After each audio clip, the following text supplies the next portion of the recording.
Oi, gente, estamos aqui de volta em mais uma conversa direto do estúdio do Grupo Bandeirantes na HSM Expo 2021, agora recebendo o palestrante Arthur Igreja. Seja muito bem-vindo, obrigada por conversar com a gente. Obrigado, sempre um prazer.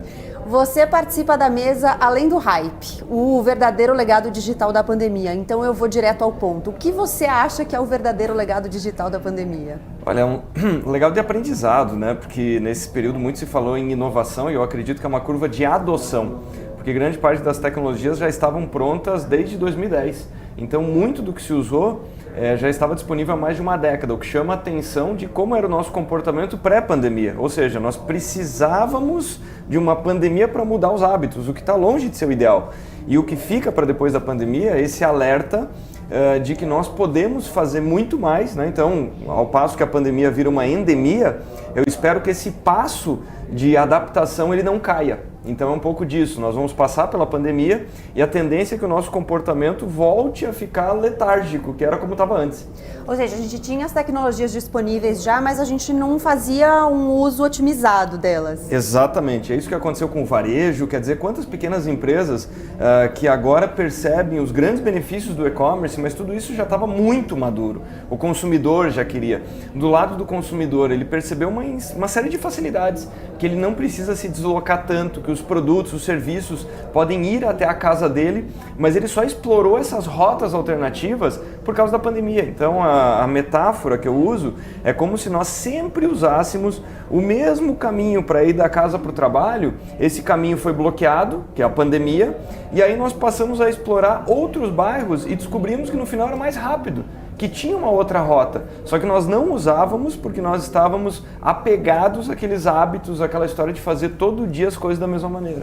E qual você acha que que caminho, né, que rota alternativa, para usar a sua metáfora, a gente poderia adotar para que essa possibilidade de otimização seja uma possibilidade para todos? Porque a gente está falando de um cenário muito desigual que é o nosso país, né? Esse é um dos pontos mais fundamentais, né? Eu acho que a pandemia ela também escancarou isso, né? Quer dizer, nem todo mundo estava no home office, nem todo mundo estava pedindo comida em casa. Nós tivemos pessoas que enfrentaram dificuldades incríveis para poder continuar estudando. Em várias áreas, as pessoas simplesmente não tinham como performar de forma remota. Então a pandemia ela também escancarou essa falta de conectividade. Por um lado, nós estamos falando de teste de 6G na Ásia, implementação do 5G no Brasil, imediata em capitais, cidades que vão receber em 2029 e outras que não chegaram no 3G. Então, se a economia é digitalizada, o fato é que nós vamos ter que acelerar muito essa infraestrutura, né, para poder encontrar, na verdade, uma terceira via, que é uma via mista, né? Então, em 2019, as rotas eram analógicas, nos últimos meses elas foram excessivamente digitais, eu diria, e agora que nós passaremos a encontrar o melhor desses dois mundos, ou seja, poder voltar a fazer uma interação como essa interação não existia há pouquíssimos meses atrás, né? Então, mas nós podemos levar esse conteúdo de forma digital. Então eu entendo que o futuro é uma mistura disso tudo. E você acha que o futuro é uma mistura disso tudo em todos os ambientes? Porque aqui a gente está focado nos negócios, né, na gestão, sim. Mas você vê isso para outros contextos também?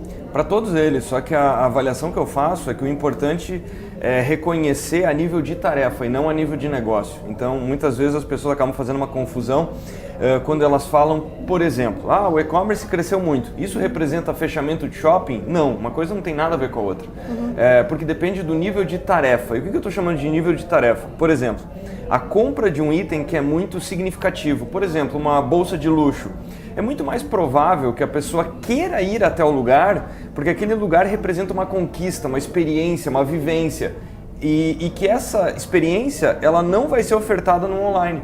Então é curioso ver esse contraste, a mesma coisa que acontece no mundo do trabalho, né? Nós tivemos uma queda abrupta nas viagens, só que agora nós começamos a entender que algumas conversas precisam ser ao vivo. Então, traduzindo, o trabalho remoto ele funciona muito bem para tarefas burocráticas. Nós tivemos um aumento incrível de produtividade e uma queda na criatividade.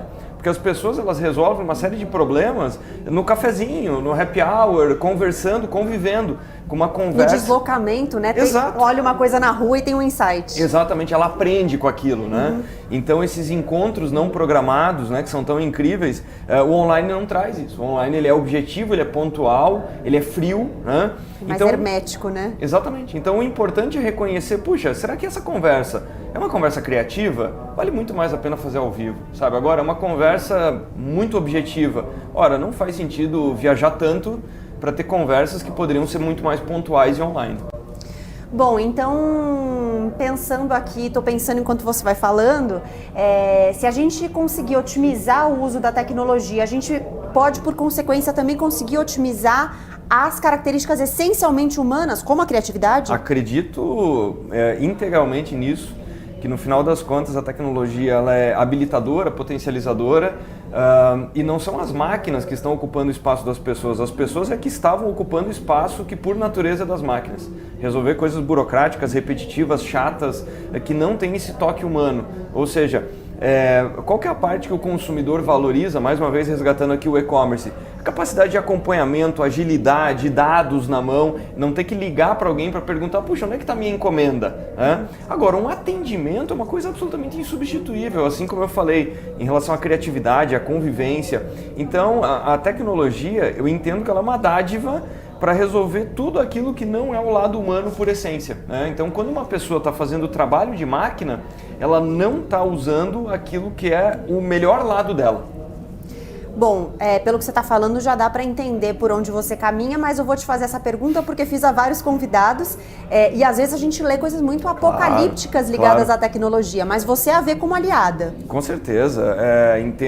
Um ponto fundamental é que as pessoas acabam conhecendo a tecnologia de uma maneira muito exagerada, o que faz muito sentido. Eu estou falando da ficção científica, do entretenimento, então não teria tanta graça um filme que fosse simpático à tecnologia. Então, quando você promove um filme e fala, esse é o exterminador do futuro, puxa, isso chama atenção. Só que muitos conheceram a tecnologia com essa cara maligna, né? E a gente não quer ser exterminado no caso, né? Exatamente. E tem um segundo ponto que é importante, que é o seguinte, ninguém gosta daquilo que não tem intimidade. Então é a mesma coisa que acontece, mais uma vez usando um paralelo aqui com a culinária. Quantas vezes que a pessoa conhece um prato novo e ela fala, puxa, eu provei, aquilo é uma delícia. E outra pessoa fala assim, mas é estranho, não sei se eu quero provar. Quer dizer, sem provar não tem como saber se de fato não gosta ou se aquilo pode ser maravilhoso. Isso aconteceu aqui no Brasil com comida japonesa, né? E então, ter essa ambientação é fundamental e isso passa pela educação. Por isso que é louvável o esforço das escolas em inserir temas como algoritmos, robótica, numa idade cada vez mais precoce. Porque para essas crianças faz parte da vida delas. E para o adulto isso é algo que chegou em algum ponto da vida dele, ele já tinha uma certa estrutura na sua cabeça e quando chega algo de novo, a primeira reação do corpo é ver aquilo como uma ameaça. Então é um pouco disso, né? Um esforço. Até porque você tem que deixar aprendizados para trás, né? Reaprender, né? Isso gasta energia. Então, quer dizer, é muito mais um esforço individual de perceber do porquê existe aquela resistência do que simplesmente, o que eu quero dizer é o seguinte, gasta menos energia estampar na tecnologia uma certa culpa e medo. Isso dá menos trabalho. Bom, para terminar, quero te perguntar sobre prazos. Se você usasse aí a sua bola de cristal, seus estudos, tudo que você conhece, o seu repertório, você consegue imaginar daqui quanto tempo a gente vai encontrar esse caminho ideal híbrido? É um aprendizado, né? Então eu prefiro não fazer isso, porque se tem coisa que a pandemia ensinou, foram duas coisas. Primeiro, a humildade, né? Porque nós entramos em 2020 com uma série de tendências, prognósticos que simplesmente foram varridos ao longo de fevereiro e março, né? Então tem até uma brincadeira que eu faço, que por vezes me pedem para comentar opiniões de futuristas, né? Que é um título que eu sempre fugi dele, né? Por vezes já tentaram me atribuir isso e eu fugi. Porque eu falo o seguinte, olha, se a pessoa não previu o Covid, ela não pode ser chamada de futurista. Então o primeiro lado da pandemia é a humildade. E a segunda coisa, nós tivemos vencedores e outros que passaram por muita dificuldade na pandemia. Qual foi a diferença? A capacidade de tomar de decisão ágil, ou aqueles que já vinham fazendo o dever de casa antes. Então, alguns tiveram que implementar o e-commerce em dias ou semanas. Outros já vinham fazendo isso há anos. e colheram os benefícios. Então, muito mais do que fazer prognósticos a médio e longo prazo, acho que é muito importante essa humildade de que o contexto pode mudar a qualquer momento. E garantir o acesso a quem está mais vulnerável, né, para que a gente possa caminhar juntos. Ponto fundamental, porque a inovação não serve para absolutamente nada se ela for sinônimo de exclusão. Então, se ela for toda tecnologia que é exclusiva, aí sim ela está sendo uma tecnologia maligna, porque ela está aumentando esse gap, né? Então, é muito importante levar isso em conta e até por isso que nós estamos vivendo uma realidade em que, de um lado, você tem um desemprego considerável, grande, e do outro lado as empresas falando que simplesmente não acham as pessoas, né? E erroneamente alguns falam, puxa, as pessoas não querem trabalhar, não é isso. As empresas têm uma expectativa, as pessoas têm uma outra capacitação. Ou seja, nós temos que reduzir esse gap para que mais pessoas possam desfrutar desse mundo maravilhoso da tecnologia. Arthur Igreja, palestrante aqui da HSM, obrigada pela presença e até uma próxima. Muito obrigado.